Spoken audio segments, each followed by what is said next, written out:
Ça fait depuis 1912 qu'ils sont implantés sur le site. Ça a fait travailler beaucoup de familles. Nous, on est 2 générations à avoir travaillé ici. J'ai mon père qui a travaillé plus de 40 ans ici.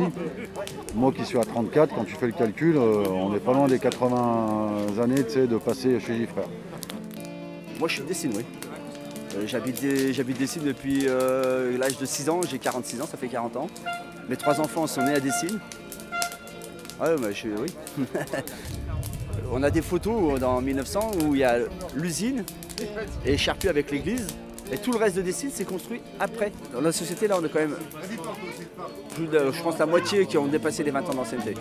Hein. Et dont certains qui ont fait leur carrière ici. Il y en a, ils sont rentrés à 18 ans et qui ont maintenant 54 ans et qui sont encore là. Il y a des personnes qui ont vécu ici. Ce rattachement aux usines autrefois était fort. Quand on y rentrait, en général, on y restait, on faisait carrière. Donc ça touche plusieurs générations. La ville s'est un peu construite aussi autour de cette usine.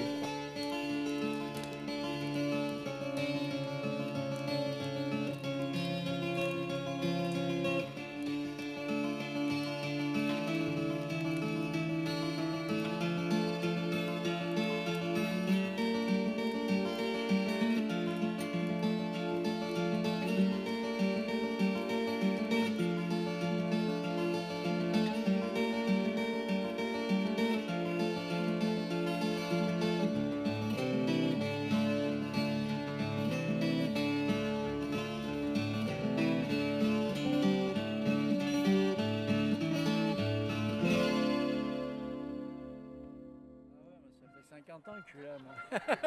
On est vieux, nous. Non, on est depuis longtemps. Ouais. L'industrie la plus ancienne de Dessines, c'est celle-là. Là. Bon, les salariés étaient, je pense, à cette époque-là, ils étaient contents de leur sort. Hein. Oui, parce que bon, les rémunérations étaient très correctes et tout. Puis après, c'est allé au fil du temps. Après, il y a eu ce rachat. Bon, qui est quand même pas très ancien, le rachat. Hein. Puis alors, à partir du moment où il y a des capitaux extérieurs, on ne sait pas ce qui va se passer. Si, on le sait maintenant, quoi. Parce qu'à l'époque,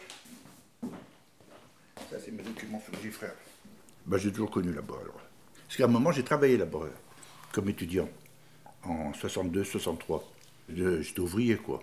J'avais 18 ans. J'avais plus ou moins mes entrées aussi, dans la mesure où mon frère avait travaillé comme chimiste là-bas, de 58 à 68. C'est vrai que tout le monde achetait les bouteilles d'oxygéné ou d'éther chez Giffrère Barbeza. Ça, c'est des articles que j'avais rédigés, ouais. Avant que Giffrère existe, il y avait une société de films qui a duré de 1907 à 1910. Après, ils ont fait faillite, parce qu'ils croyaient rivaliser avec les frères Lumière. Mais manque de peau, n'est pas frère Lumière qui veut. Hein.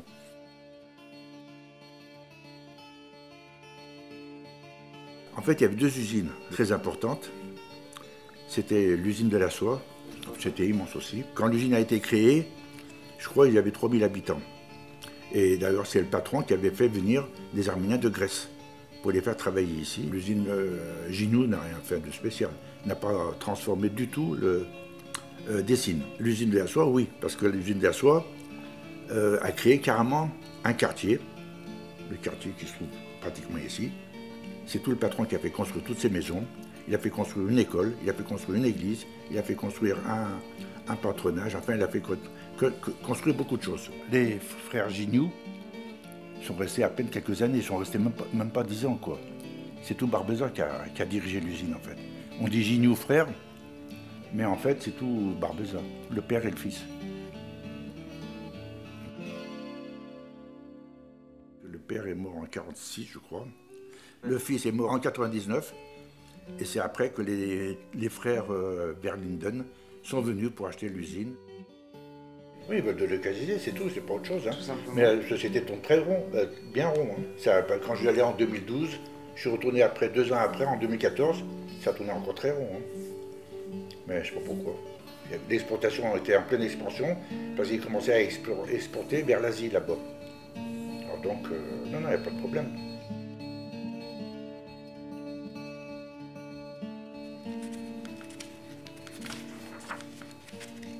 Dans le quartier, on vivait un peu au rythme de Giffrère, les ouvriers étaient appelés du quartier par une sonnerie à 7h15, c'est-à-dire les ouvriers devaient partir de chez eux. À 7h25, ça ressonnait, et donc ça veut dire qu'il faut qu'ils s'habillent, qu'ils se mettent en tenue pour aller dans les ateliers. 11h30, ça sonnait à nouveau, ça veut dire c'est l'heure de la sortie. 13h15, ça ressonnait pour dire partez de chez vous. 13h25, ça ressonnait pour dire mettez-vous en tenue de travail. Et à 17h30, c'était la sonnerie pour dire vous pouvez sortir de l'usine, la journée est terminée, quoi. Et donc, toutes ces sonneries, c'est vrai, ça m'a marqué parce que je savais à quelle heure il fallait partir à l'école. On vivait à ce rythme-là. On savait quelle heure il était, il n'y avait pas besoin de montre.